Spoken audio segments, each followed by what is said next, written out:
अब ये हमारे पास में यहाँ पे हम क्वेश्चन प्रैक्टिस कर रहे हैं। अब इसमें मैं दोनों तरह के क्वेश्चंस करवाऊंगा, प्री के भी और कन्वेंशनल भी। पहले यहाँ पे कुछ कुछ मैं प्री टाइप के क्वेश्चंस बताता हूँ, उसके बाद मैं कन्वेंशनल वाले क्वेश्चंस बताऊंगा। अब यहाँ पे क्वेश्चंस जो हैं हम दो चैप्टर्स के रखेंगे। एक हमारे पास में होगा हमारा फ्रेंच सेक्शन वाला चैप्टर जो है, उसके क्वेश्चंस होंगे यहाँ पे, और दूसरा होगा हमारे पास में डिज़ाइनिंग ऑफ बीम्स वाला, या फिर बीम डिज़ाइंस वाला जो मैंने पहले करवाया था फ्रेंच सेक्शन से पहले। तो ये design of beams and slabs एक ही होगा, स्लैश स्लैब्स।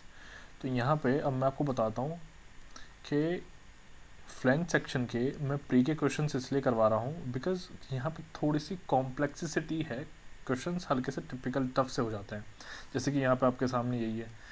तो इसीलिए मैं यहाँ पे प्री के क्वेश्चंस करवा रहा हूँ, और मेंस के क्वेश्चंस हम यहाँ पे इसके भी करेंगे। ठीक है, तो प्री के मैं क्वेश्चन सिर्फ फ्रेंच सेक्शन करवाऊंगा, डिज़ाइन ऑफ बीम्स के मैं प्री के क्वेश्चन नहीं करवा रहा हूँ।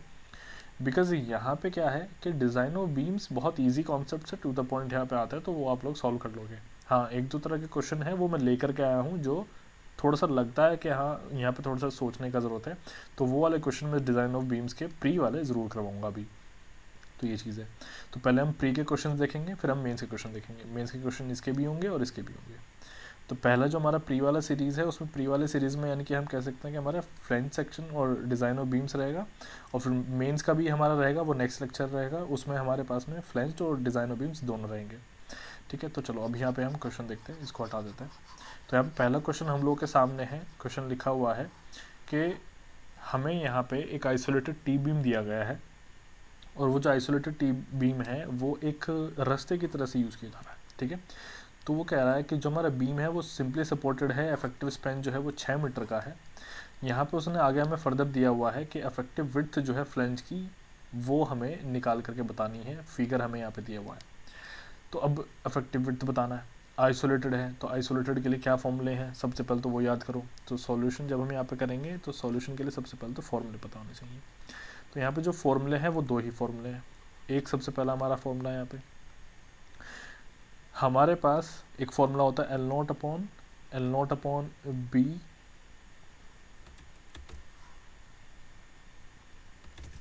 एफ होगा ये यहाँ पे प्लस 4 प्लस बी डब्ल्यू, एक ये था, और दूसरा था हमारा कम्प्लीटली बी। ठीक है, आइसोलेटेड है तो यहाँ पे B equals to B F ही है, ये चीज़ है, ये बी एफ है। तो अब इसमें हम वैल्यूज़ पुट करते हैं। तो सबसे पहले अगर मैं इस वाले को देखूँ तो मुझे क्लियरली यहाँ पे आंसर मिल जा रहा है अपना कितना 1000 mm। ठीक है, 1000 mm मुझे यहाँ पे मिल जा रहा है। और अगर मैं ऑप्शन में देखूँ तो 1000 mm मुझे ऑप्शन में गिवन भी है ना, यहाँ पे 1000 mm गिवन भी है। लेकिन अभी हमें चेक करना पड़ेगा बिकॉज हमें क्या लेना है, दोनों का मिनिमम लेना है, यानी कि इसका और इसका दोनों का हमें क्या लेना है, मिनिमम लेना है। तो पहले वाले को सॉल्व कर लेते हैं। तो L naught upon L note, तो एल नोट का हमें कितना है यहाँ पे 6000 mm कर लेते हैं। फिर यहाँ पे 6000 हो गया, यहाँ पे 1000 हो गया प्लस 4, एंड बी डब्ल्यू हमारे पास में क्या है, विड्थ किसकी, हमारे वेब की, तो वो है 300 mm। इसको अब हम सॉल्व करेंगे तो ये हमें दे देगा कितना 6, तो नीचे फिर से हो जाएगा 10, तो हमें ऊपर मिलेगा 6 प्लस 300। ठीक है, ये इतना मुझे अभी यहाँ पे मिल चुका है। तो अभी आगे देखो टोटल इसमें आंसर मेरा, जस्ट अ सेकेंड,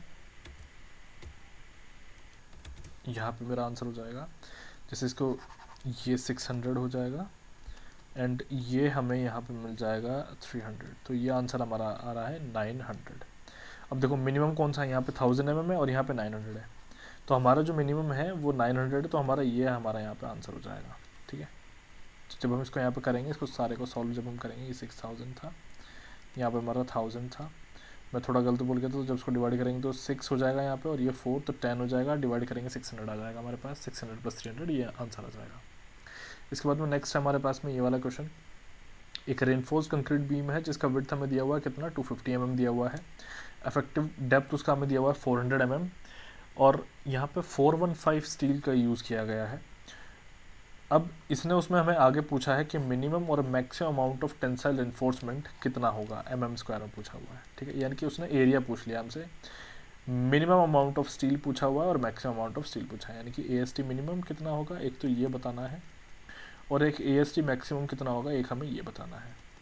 ठीक है, अब आप लोगों को अगर ध्यान हो तो दोनों के लिए फॉर्मूले हैं। AST मिनिमम के लिए क्या फॉर्मूला है, तो AST मिनिमम अपॉन में BD should be greater than, यहाँ पे क्या था हमारे पास में 0.85 अपॉन में एफ वाई, ये हमारे पास में यहाँ पे फॉर्मूला था।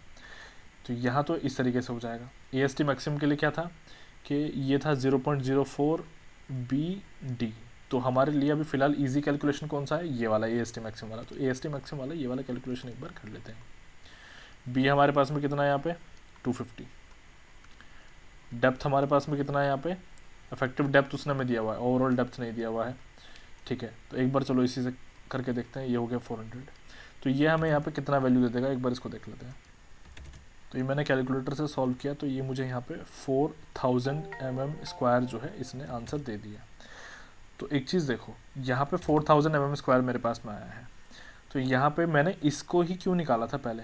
देखो मैंने ना थोड़ा सा यहाँ पे एक तरीके से ये समझ लो, एक होता है ना एग्ज़ाम में थोड़ा स्मार्ट वर्क वाला काम, मैंने वो चीज़ की है। ए एस टी मैक्सिमम को निकालना comparatively A S T minimum से आसान था, इजी कैलकुलेशन था। और यहाँ पे सबका ए एस टी अगर आप मैक्सिमम देखो तो सबका A S T maximum different है। तो यानी कि अगर मैं ए एस टी मैक्सिमम निकालूंगा तो मुझे आंसर मिल जाएगा। तो देखो मैंने ए एस टी मैक्सिमम निकाल लिया 4000, यहाँ पे ये मुझे मिल चुका है, ये मेरा आंसर है यहाँ पे। ये जितने भी क्वेश्चन हैं ये सब प्रीवियस ईयर के क्वेश्चन हैं। ये जो क्वेश्चन आप देख पा रहे हो ये गेट का आया हुआ क्वेश्चन है, ये भी, ये वाला जो क्वेश्चन है ये भी गेट में आया हुआ क्वेश्चन है। अब इसके बाद में हम यहाँ पे नेक्स्ट देख लेते हैं। A cantilever beam of span 5.6 metre, size उसका मैं दिया हुआ है 160 mm into 540 mm। Lateral stability यहाँ पे चेक करना है। लेटरल स्टेबिलिटी किसके लिए चेक करना है, कैंटिलीवर बीम के लिए। तो यहाँ पे कैंटिलीवर के लिए लेटरल स्टेबिलिटी का फॉर्मूला क्या होता है, एक बार वो याद करो। तो यहाँ पे लेटरल स्टेबिलिटी के फॉर्मूले हैं हमारे पास में 25b, ठीक है, और एक था हमारे पास में 100b²/d। ये हमारे पास में दो फॉर्मूले हैं, इन दोनों फॉर्मूले का हम यहाँ पे यूज़ करेंगे। और इनमें से भी हमें क्या लेना है, मिनिमम वैल्यू लेना है, ये याद रखना है। यहाँ पे एग्जैक्ट फॉर्मूला है L effective should not be greater than ये। तो पहले को सॉल्व करते हैं 25 इंटू बी, तो ये हमें कितना दे देगा यहाँ पे 25 इंटू बी, हमारे पास विड्थ कितना हमारे पास में यहाँ पे 160 है। तो जब हम इसको सॉल्व करेंगे तो एक बार चेक कर लेते हैं, 25 इंटू 160 ये हमारे पास हो जाता है 4000। तो ये हमारे पास 4000 आ गया। अब 100 इंटू b² कितना हो जाएगा 160 का स्क्वायर, और डेप्थ हमारे पास में 540 है। अब इसको भी सॉल्व कर लेते हैं। तो ये हमारे पास में आ रहा है 100 इंटू 160² डिवाइडेड बाय 540, ये आ रहा है 4740.7। और यहाँ पे मिनिमम फिर कौन सा हुआ, ये हुआ मिनिमम। दैट मीन्स कि हमारा यहाँ पे 4000 होगा। अब चेक करना है लेटरल स्टेबिलिटी के लिए एल इफेक्टिव जो है इससे ज़्यादा नहीं होना चाहिए। तो यहाँ पे एल इफेक्टिव हमारे पास में कितना है, ये देखो 5.6 मीटर। कैंटिलीवर है ना, वैसे तो एल इफेक्टिव निकालने का क्या फॉर्मूला था कैंटिलीवर के लिए, जो आपका एल दिया हुआ था एल क्लियर प्लस d/2, लेकिन यहाँ पे कुछ चीज़ हमें पता ही नहीं है, लाइक d नहीं पता, हमें कुछ पता ही नहीं है। तो हम यहाँ पे क्या करेंगे, जो स्पैन दिया हुआ है अभी उसी को मान लेंगे हम कितना, अपना एल इफेक्टिव। तो यहाँ पे 5600 मीटर सॉरी mm ये है, ये हमारी कंडीशन होनी चाहिए थी जो कि नहीं हो रही है ना। तो सिंस ये कंडीशन बन रही है यानी कि हमारी जो कैंटिलीवर बीम है वो क्या है, लेटरल स्टेबल नहीं है, अनस्टेबल है। So the cantilever beam is laterally unstable, beam is laterally unstable। अब यहाँ पे मैं एक चीज़ और कर लेता हूँ। अभी मैंने कैंटिलीवर के लिए सॉल्व किया है, चलो एक बार इसको ना सिंपली सपोर्टेड बीम के लिए भी करके देख लेते हैं। फॉर्मूले तो हम लोगों को पता ही है, अब एक बार सिंपली सपोर्टेड बीम के लिए इसको चेक करते हैं। तो सिंपली सपोर्टेड का सॉल्यूशन करके देख लेते हैं। सिंपली सपोर्टेड में हमारे पास में क्या फॉर्मूला है, 25b की जगह पर हो जाता है 60b, तो 60 इंटू 160 कितना हो रहा है यहाँ पे, ये हो जाएगा 9600, ठीक है। और ये 250 इंटू b² अपॉन में d540। अब इसको देखते हैं ये कितना हो जाता है, 160² इंटू 250 डिवाइडेड बाय 540, ये हो रहा है 11851। तो 11851 पॉइंट में आ रहा है 8। तो मिनिमम हमारे पास में ये है यहाँ पे ऑब्वियसली, ठीक है, ये देखो मिनिमम हमारे पास में ये है। तो इसमें अब एल इफेक्टिव अगर हम निकालें तो यहाँ पे एल इफेक्टिव हमारा सिंपली सपोर्टेड बीम अगर होती तो 5600 मीटर था, ये हमारी कंडीशन को सेटिस्फाई कर रहा था, यानी कि अगर ये सिंपली सपोर्टेड बीम होता तो ये लिटरली स्टेबल होता इस कंडीशन में, ठीक है। तो ये है, चलो एक क्वेश्चन हमने ये भी देख लिया। अब अपना नेक्स्ट क्वेश्चन देखते हैं। यहाँ पे इसने कहा है कि हमें मोमेंट ऑफ रेजिस्टेंस निकालना है टी बीम का, ठीक है। हमें M20 दिया हुआ है, Fe415 दिया हुआ है, इफेक्टिव कवर उसने दिया हुआ है 50 mm। ये जो क्वेश्चन है मैं आप लोगों को बता दूं, ये प्री का क्वेश्चन है, ऑप्शंस मैंने यहाँ पे नहीं दिए हैं। तो जब प्री में इस तरह का क्वेश्चन आ जाएगा तो आप उसको एक चीज़ समझ लेना। फ्लेंज के लिए मैं बता रहा हूँ, देखो फ्लेंज के लिए मैं ये चीज़ क्यों बता रहा हूँ, थोड़ा याद करो। फ्लेंज में हमारे पास में कितने केसेस आए थे? फ्लेंज में हमारे पास में 3 केसेस आए थे न्यूट्रल एक्सिस के। क्या 3 केसेस थे न्यूट्रल एक्सिस के? हमारा एक था कि हमारा जो न्यूट्रल एक्सिस है वो फ्लेंज में लाई करेगा। दूसरा केस था कि हमारा जो न्यूट्रल एक्सिस है वो वेब में लाई करेगा। फिर वही दूसरा केस और फर्दर 2 पार्ट्स में था कि हमारा न्यूट्रल एक्सिस जो है वो कितना 3/7 एक्स जो है हमारा, ये जो 3/7 एक्स है, एक कंडीशन था कि हमारा डेप्थ ऑफ फ्लेंज जो है इससे ज़्यादा होगा, और एक कंडीशन था कि हमारा डेप्थ ऑफ फ्लेंज इससे कम होगा। तो फर्दर यहाँ पे 2 कंडीशन ये भी हो गए थे। तो टोटल हमारे पास में यहाँ पे न्यूट्रल एक्सिस के 3 कंडीशन थे। उन तीनों के अकॉर्डिंग हमारा जो मोमेंट ऑफ रेजिस्टेंस था वो डिफरेंट था, ठीक है। लेकिन यहाँ पे चूंकि उसने हमें कुछ दिया नहीं है, प्री का क्वेश्चन है, तो हम इसको क्या करेंगे, हम इसको मान लेते हैं कि ये हमारा एक तरीके से क्या है, ये एज अ रेक्टेंगुलर सेक्शन की तरह बिहेव करेगा। सिंगली हमारी जो सिंगली इन्फोर्स बीम है रेक्टेंगुलर सेक्शन वाली, उस तरीके से बिहेव करेगा, ठीक है। हमारा जो न्यूट्रल एक्सिस है वो लाई करेगा किसमें, फ्लेंज में। तो उस तरीके से हम इसको यहाँ पे सॉल्व करेंगे अभी। तो अब देखो आगे, अब इसी क्वेश्चन में एक चीज़ मैं आपको बताता हूँ। सपोज करो कि ये क्वेश्चन कन्वेंशनल में आया होता, तो अगर ये कन्वेंशनल में आता ना, और आपको वो सेम टू सेम यही क्वेश्चन अगर कन्वेंशनल पूछता और कहता कि find moment of resistance of T beam, और ये सब चीज़ें स्पेसिफिकेशंस बता देता, तो फिर आप इस पर भरोसा नहीं करते।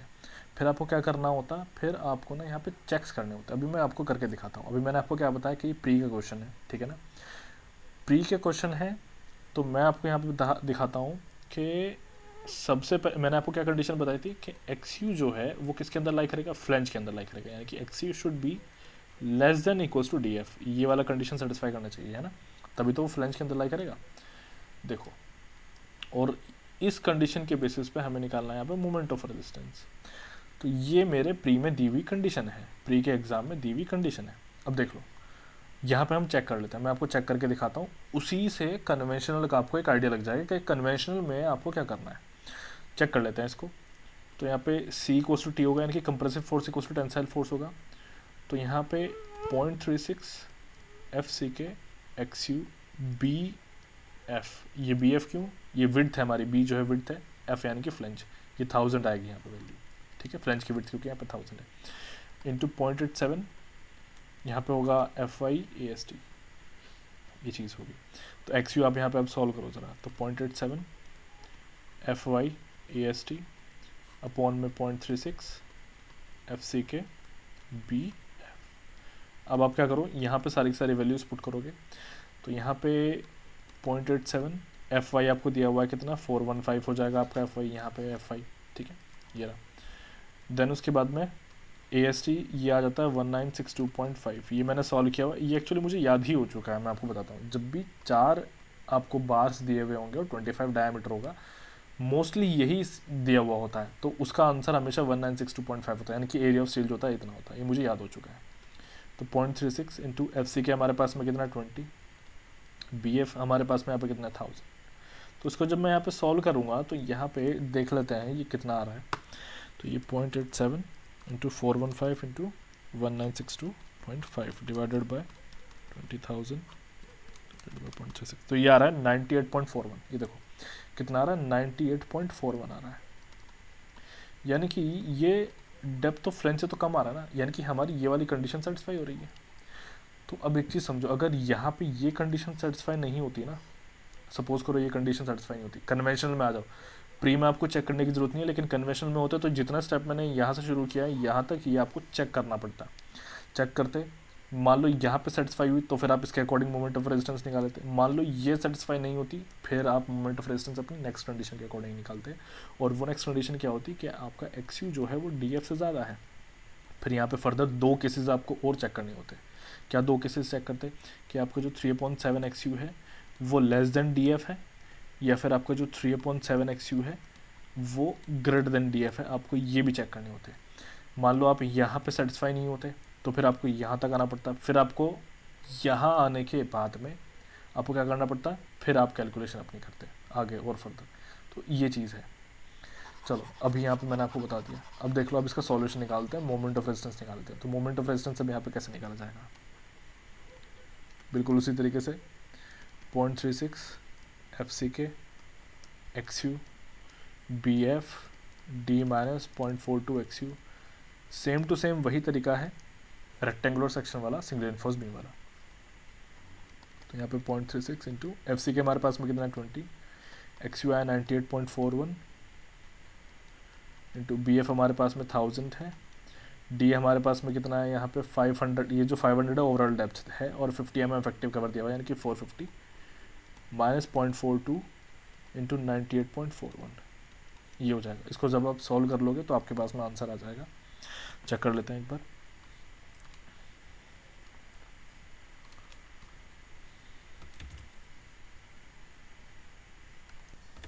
तो ये आ रहा आपके पास में 306.548 किलो न्यूटन मीटर। चलो जी ये आपका आंसर आ गया।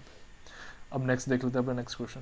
तो नेक्स्ट क्वेश्चन आपके सामने ये है, ये भी प्रीवियस ईयर का गेट का क्वेश्चन है।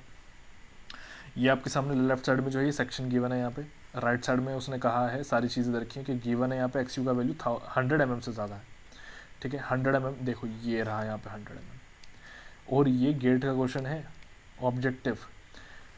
एक चीज़ देखो 100 mm से ज़्यादा हो गया यानी कि आपका XU कहाँ पर लाई कर रहा है, डेप्थ यानी कि फ्लैंज से बाहर लाई कर रहा है। तो इसका मतलब आपकी यहाँ पे कौन से केस लगेंगे, कौन सा केस अप्लाई होगा, अभी जो मैंने आपको बताया था ना ये वाले कैलकुलेशंस बिल्कुल भी अप्लाई नहीं होंगे, जो जस्ट अभी यहाँ पे हमने किया ये अप्लाई नहीं होंगे, आगे फर्दर कैलकुलेशंस अब हमें यहाँ पे करनी पड़ेगी। तो उसने कहा है कि डेप्थ ऑफ न्यूट्रल एक्सिस निकालो, सबसे पहले तो उसको डेप्थ ऑफ न्यूट्रल एक्सिस निकाल के देना पड़ेगा। नेक्स्ट उसमें क्या करना है, मोमेंट भी हमें इसको बताना है कि कितना होगा यहाँ पे। तो ये सब चीज़ें हमें यहाँ पे सॉल्व करनी है। अब बहुत से बच्चे तो इसको ही देख करके डर जाएं कि भैया ये क्या आ गया। तो थोड़ा सा यहाँ पे इसको ना थोड़ा सा सोचो।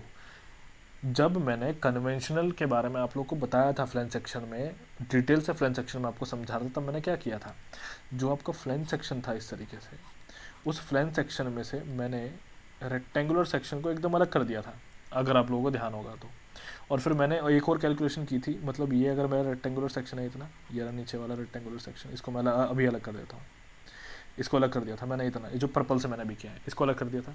तो ये जो ब्लू वाला है मेरे सामने, मैंने सिर्फ इसकी कैलकुलेशन की थी। तो मैं अभी यहाँ पे भी सेम वही चीज़ दोहराऊंगा कि इसको एक बार अलग कर लेते हैं इतना, ये वाला जो पार्ट है, और ये वाला जो छोटा सा पार्ट है इसको हम अलग कर लेंगे, इनकी कैलकुलेशन अलग अलग कर लेते हैं। तो हमें यहाँ पे आंसर्स अपने आ जाएंगे। ये किस लिए आ जाएंगे, मोमेंट ऑफ रेजिस्टेंस निकालने के लिए आ जाएंगे, ठीक है। तो अभी देखो अब हम यहाँ पे इसको सॉल्व कर लेते हैं, ठीक है। चलो तो अब एक चीज़ तो यहाँ पे समझ में आ गई है, इसका सॉल्यूशन हमें करना है। हाँ अब देखो ज़रा यहाँ पे मोमेंट ऑफ रेजिस्टेंस निकालने के लिए तो मैंने जस्ट अभी भी आपको समझाया है क्या करना है, ठीक है। दो पार्ट्स में इसको कर देंगे तो, क्योंकि वो सेम टू सेम मैंने कैलकुलेशन वहाँ पे की थी। लेकिन XU निकालने के लिए अब हमें क्या करना पड़ेगा, देखो XU निकालने के लिए हमने हमेशा C=T यानी कि कंप्रेसिव फोर्स को टेंसाइल फोर्स के बराबर किया है। अब उसी तरीके से जैसे मैंने मोमेंट ऑफ रेजिस्टेंस के बारे में आपको समझाया है, उसी तरीके से अब इसके लिए भी समझो जरा XU के बारे में। कंप्रेसिव फोर्स निकालना है तो टोटल कंप्रेसिव फोर्स के लिए भी मैंने पार्ट्स में किया था उसको। तो यहाँ पे ये दो पार्ट्स में हो जाएगा, एक ये हो जाएगा पूरा और एक ये हो जाएगा अलग से। देखो अब इसको कर लेते हैं। तो यहाँ पे कंप्रेसिव फोर्स अगर मैं निकालूंगा तो वो हो जाएगा 0.36 FCK XU B, ठीक है। ये कितना हो चुका है, ये मेरा जो रेक्टेंगुलर वाला पार्ट है उसका कंप्रेसिव फोर्स हो चुका है। अभी दूसरा कंप्रेसिव फोर्स किसका होगा, ये जो राइट साइड में आपके पास में इतना पार्ट है ना, कौन सा वाला, इसको दिखा देते हैं आप। ये देखो ये वाला, ये जो अभी ये जो मैं शेड करके दिखा रहा हूँ, ये जो दो पार्ट्स में हो जाएगा अलग अलग, इसकी अब मैं बात कर रहा हूँ। अगर नहीं अभी भी समझ में आ रहा तो मैंने इसको दो पार्ट्स में कर दिया है, एक ये रहा ऐसे यहाँ पे और एक ये रहा नेक्स्ट यहाँ पे। तो ये मेरा पहला है, ये मेरा दूसरा है। तो मुझे अब दूसरे का ऐड करना है यहाँ पे। तो दूसरे का क्या होगा, तो दूसरे के लिए हो जाता है 0.45 FCK अब ये स्ट्रेस है, स्ट्रेस का हमें क्या करना पड़ेगा, क्योंकि फोर्स बना रहे तो एरिया से मल्टीप्लिकेशन करेंगे। एरिया कितना है, अब एक बार देख लो भैया, 1000 में से, क्योंकि ये यहाँ तक का कितना है 325, तो 1000 में से 325 को माइनस करोगे, ये आपको मिल जाएगा, कितना हो जाएगा इसको एक बार देख लेते हैं। तो 1000 माइनस 325, ये मेरे पास में आ गया 675। तो यहाँ पे मल्टीप्लिकेशन करो इंटू 675, ठीक है। दूसरा अब नेक्स्ट आगे देखो, यहाँ पे 675 के बाद में डेप्थ यहाँ पे कितना है 100, उससे मल्टीप्लिकेशन करो। तो मैंने यहाँ पे 100 से भी कर दिया, ठीक है। चलो अब यहाँ पे इसको प्रॉपर सॉल्व कर लेते हैं, सारी वैल्यूज़ रखते हैं, जैसे कि 0.36 FC के हमारे पास में कितना है वो भी क्वेश्चन में गिवन है, यहाँ पे 25 है, तो ये हो गया 25 इंटू XU, तो मुझे पता ही नहीं है, वो तो निकालना ही है। B यहाँ पे 325 है, प्लस 0.45 FC के फिर से 25, ठीक है, ये हो गया इंटू 675 इंटू 100। अब ये बराबर किसके होगा, ये होगा टेंसाइल फोर्स के बराबर, ये मेरा यहाँ पर टेंसाइल फोर्स हो गया, ठीक है, इक्वल्स टू 0.87 FY/AST। ये यहाँ पे ये होगा, यहाँ पे नहीं आ रहा है तो इसको मैं हटा देता हूँ। AST अभी हम यहाँ पे कैलकुलेट कर लेंगे, शायद यहाँ पे दे भी रखा है 4000, देखो इधर रखा है, ठीक है, तो यहाँ पे 4000 हो जाएगा AST। चलो तो अब इस सारे को जब हम सॉल्व करेंगे तो ये हमारे पास में आया था 0.36 into 25 into XU into 325 equals to, ये सारा अब एक साइड में चला जाएगा, यानी कि 0.87 इंटू 415 इंटू 4000, ठीक है, माइनस 0.45 इंटू 25 इंटू 675 इंटू 1000, ये हो चुका है, ठीक है। अभी भी बचा हुआ है XU equals to 0.87 into 415 into 4000 minus 0.45 into 25 into 675 into 1000 upon में ये जो बाकी बच गया था इसको मैं यहाँ पे लेके आ जाता हूँ। चलो अब इसको देखते हैं सॉल्व करके कि ये कितना आ रहा है। तो ये यहाँ पे मैंने सॉल्व कर लिया है, और ये 1000 ये 100 है, मैंने बाय मिस्टेक इसको 1000 कर दिया था, हाँ ये हो गया। ऊपर इसको सॉल्व करेंगे तो ये आ जाएगा 684,825, नीचे सॉल्व करेंगे तो आ जाएगा 2925, तो इसको सॉल्व करेंगे सबको तो ये आ जा रहा है 234.12 mm, ठीक है।